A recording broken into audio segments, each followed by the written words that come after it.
جی ناظرین، ہم ایک بار پھر آپ کو اپنے اسٹوڈیو میں ویلکم کرتے ہیں۔ وقفے پر جانے سے پہلے جناب ظہیر دانی صاحب نے بڑا تفصیلی سوال کیا ہمارے آج کے اس نشست کے مہمان خصوصی سے، اور اب میں ان سے گزارش کروں گا کہ جو ہمارے تجزیہ نگار نے جو آپ سے سوال کیا ہے اس کے جواب میں آپ کیا فرمانا چاہتے ہیں؟ شکریہ۔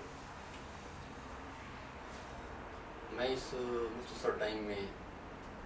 آخری جو میری گفتگو ہے وہ میں اب یہی کہوں گا کہ جیسا کہ میں پہلے کہہ چکا ہوں کہ اب تقریباً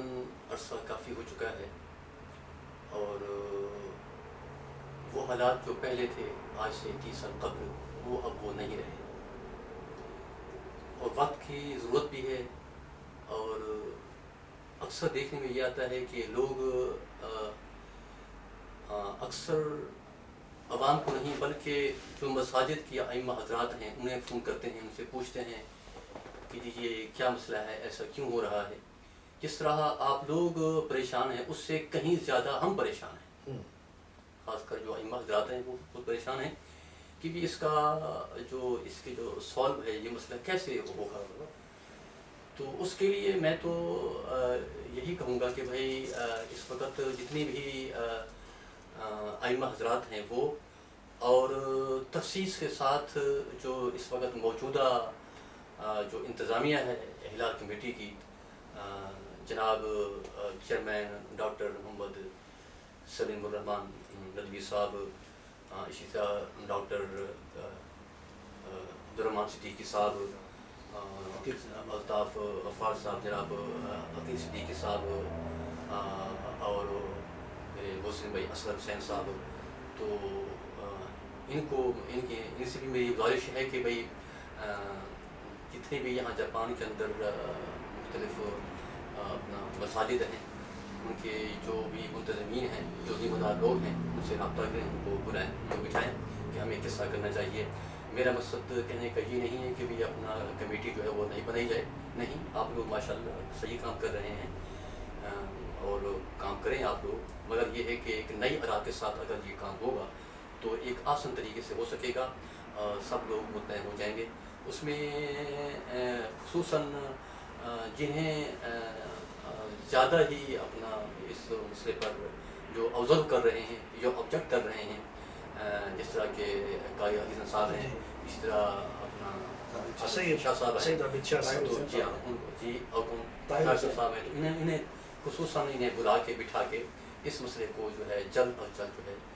اس کو حل ہونا چاہیے، بجائے اس کے بعد پر جی۔ یعنی آپ اس خیال کے ہمیں میرے یہ خیالات ایک ہی کمیٹی ہونی چاہیے، ایک کمیٹی ہونی چاہیے، دو نہیں ہونی چاہیے، ایک ہونی چاہیے، اور ایک میں دوسری کا میں سوچ ہی نہیں سکتا، ایک ہونی چاہیے۔ نماز عید جو ہے وہ یعنی ایک ہی دن میں جاپان میں ادا ہونی چاہیے۔ ہمیں یہ سمجھ کیوں نہیں آتا کہ سرکار کا جو آخری خطبہ تھا ہم اس کو فالو کیوں نہیں کرتے جو مسلمان؟ اگر ہم کسی پر متفق ہو جائیں، میں سمجھتا ہوں کہ کسی قسمت کو کوئی اختلاف رہے ہی نہیں۔ لہٰذا جاپان جیسے ملک میں میں سمجھتا ہوں کہ ہمیں جو ہم اپنا ایک بٹے ہوئے ہیں اس چیز کو خدا کے لیے ختم کریں، سب لوگ متحد ہو جائیں، unity of maintain, equality of maintain. سرکار کا بھی یہی خطبہ ہے، ہم کیوں بٹے ہوئے ہیں؟ میں تو یہ سمجھتا ہوں کہ صرف ہمارے اندر ایک انانیت ہے، یا پھر یہ ہے کہ معاذ اللہ کوئی اگر بات محسوس کرتا ہے، حق بات میں ہمیشہ کر دیا کرتا ہوں، لوگ جو باتیں وہ کرتے ہیں تو کرتے رہیں، لیکن حق بات انسان کو کر دینی چاہیے۔ جو میں محسوس کرتا ہوں جاپان جیسے ملک کے اندر ایسے کم لوگ ہیں کہ جن کے اندر ایک عاجزی یا انکساری ہوتی ہے، جو چاہتے ہیں کہ بات نہ پھیلے اور بات جو ہے ختم ہو جائے۔ لیکن جہاں ہم ہر تمیز سے کام لیں گے، ضد کریں گے نہیں یہ ایسا نہیں، ایسا ہونا چاہیے، تو میں سمجھتا ہوں وہ پھر اپنے ایک نام کے لیے یا شہرت کے لیے یا اپنا کچھ اور ان کے مقاصد ہوتے ہیں۔ شاعر مشرق فرماتے ہیں کہ سوداگری نہیں یہ عبادت خدا کی ہے، سوداگری نہیں یہ عبادت خدا کی ہے، اے بے خبر جزا کی تمنا بھی چھوڑ، جس کا عمل ہو بے غرض اس کی جزا کچھ اور ہے، غور و خیام سے گزر بادہ و جام سے۔ تو ہمیں تو چاہیے کہ ہم دین کے اندر تو سوداگری ہے ہی نہیں، ہمیں تو چاہیے کہ ہم عاجزی اور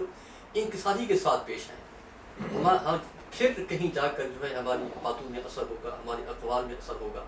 تو یہ ایسی چیزیں ہیں کہ جن پر ہمیں خصوصاً جو ہے ہمیں توجہ دینی چاہیے۔ میری اس گفتگو سے اگر کوئی شخص ناراض ہوا ہو یا کسی کی دل آزاری ہوئی ہو تو میں اس سے معذرت چاہوں گا، اس لیے کہ جو میرے دل میں بات تھی وہ میں نے کہہ دی ہے۔ جزاکم اللہ تعالیٰ فی الدارین۔ ناظرین، آپ نے ہمارے آج کی اس نشست کے مہمان خصوصی جناب حافظ فیض اللہ سعیدی صاحب کے خیالات کو سنا، اور بڑی خوبصورت بات کی انہوں نے، کوئی انتشار والی بات نہیں کی انہوں نے یہی کہا ہے کہ جو 30 سال پہلے کے معروضی حالات تھے، جو کنڈیشنز تھیں، آج وہ نہیں ہیں، بلکہ 30 سال پہلے تو موبائل فون بھی نہیں تھا، اور آج الحمدللہ ترقی بہت ہو گئی ہے۔ ان کا یہ فرمانا ہے میرے خیال میں کہ اتفاق سے چلا جائے، ایک ہی کمیٹی ہونی چاہیے اور ایک ہی عید ہو۔ ناظرین، ایک بہت بڑا سوال یہ ہے کہ کیا یہ صرف عید اور روزے کا فرق ہے؟ اس میں ہمارے جو آخری 5 طاق راتیں ہیں جس میں لیلۃ القدر کی رات ہے، وہ ڈسٹرب نہیں ہوتی؟ میں یہ سمجھتا ہوں کہ جی آج میں جاگ رہا ہوں، آج لیلۃ القدر ہے، لیکن کیونکہ چاند کا اعلان غلط ہو گیا ہوتا ہے تو وہ لیلۃ القدر نہیں ہوتی۔ تو لیلۃ القدر تو میری مرضی سے نہیں ہوگی یا میری رؤیت ہلال کمیٹی کے فیصلے کے مطابق نہیں ہوگی، وہ اسی دن ہوگی جس دن اس کو اصل میں ہونا چاہیے، جو وہ 27ویں رات ہو یا 21ویں 23ویں، کسی بھی طاق رات میں وہ ہو سکتی ہے۔ طاق راتوں میں جاپان میں ہماری مساجد میں رات کا قیام ہوتا ہے، لوگ صبح تک مسجد میں رہتے ہیں اور صبح سحری کرنے کے بعد گھروں کو جاتے ہیں۔ اب اگر ایک دن تاخیر سے اعلان ہو گیا تو جس رات کو ہم طاق سمجھ کر مسجد میں گزار رہے ہیں وہ جفت رات ہے، وہ طاق نہیں ہے، اور جس رات کو ہم جفت سمجھ کر گھر میں سو کر گزار رہے ہیں وہ طاق رات ہے، تو ہماری ساری عبادات الٹ پلٹ ہو کے رہ جاتی ہیں۔ یہ بڑا مجھے یاد آیا کہ اپنا ماشاءاللہ ہمارے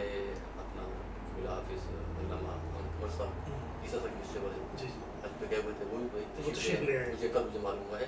ان کو بھی آپ دعوت دیجیے انشاءاللہ، ان سے بھی آپ اپنا رائے دیجیے۔ ہم کوشش کریں گے کہ دیگر علماء کرام جو جاپان میں جن کی خدمات ہیں دین کے حوالے سے احیاء کے لیے کام کر رہے ہیں اسلام کی جاپان میں، ان کو ہم آن بورڈ لیں، اور ہماری یہ بھی خواہش ہوگی کہ ہم مولانا سلیم الرحمان صاحب اور ان کی رؤیت ہلال کمیٹی کے اراکین کو بھی دعوت دیں اور وہ آئیں اور اپنا پوائنٹ آف ویو اس پروگرام میں دیں۔ ناظرین، ہمارا یہ پروگرام آواز حق جاپان ٹاک شو کے حوالے سے ہے، اور ہمارا ای میل ایڈریس ہے awazhaq1@gmail.com۔ I repeat once again، awazhaq1@gmail.com، اس میں گیپ نہیں ہے، بالکل اسٹریٹ ہے، اور ہماری جو ویب کا ایڈریس ہے وہ ہے www.awaz-e-haq.com۔ تو آپ سے گزارش ہے کہ آپ ہمیں فیڈ بیک دیں، ہمیں آپ کے فیڈ بیک ہے۔ ویسے تو میں شکر گزار بھی ہوں اپنے دوستوں کا جنہوں نے ٹیلی فون پر ہمیں رابطہ کیا اور اس پروگرام کے بارے میں ہمیں قیمتی مشورے دیے، لیکن ہم چاہتے ہیں کہ اور دوست بھی ہمارے جو ہمارا یہ پروگرام دیکھ رہے ہیں، اگر ہمیں یقیناً بہتری کی گنجائش اس میں بہت زیادہ موجود ہے، ابھی یہ نیا پروگرام ہے اور آہستہ آہستہ انشاءاللہ ہم اس کو اچھائی کی طرف لے کر جائیں گے، بہتری کی طرف لے کر جائیں گے۔ تو دوستوں سے گزارش ہے کہ ہمیں اپنے قیمتی مشوروں اور آراء سے آگاہ کریں۔ بہت شکریہ۔ اگلے پروگرام کے لیے انشاءاللہ پھر ملاقات ہوگی، اس وقت تک کے لیے میری جانب سے، رانا ابرار حسین صاحب کی جانب سے اور جناب حافظ فیض اللہ سعیدی صاحب کی جانب سے اور ظہیر دانش صاحب کی جانب سے، اللہ حافظ۔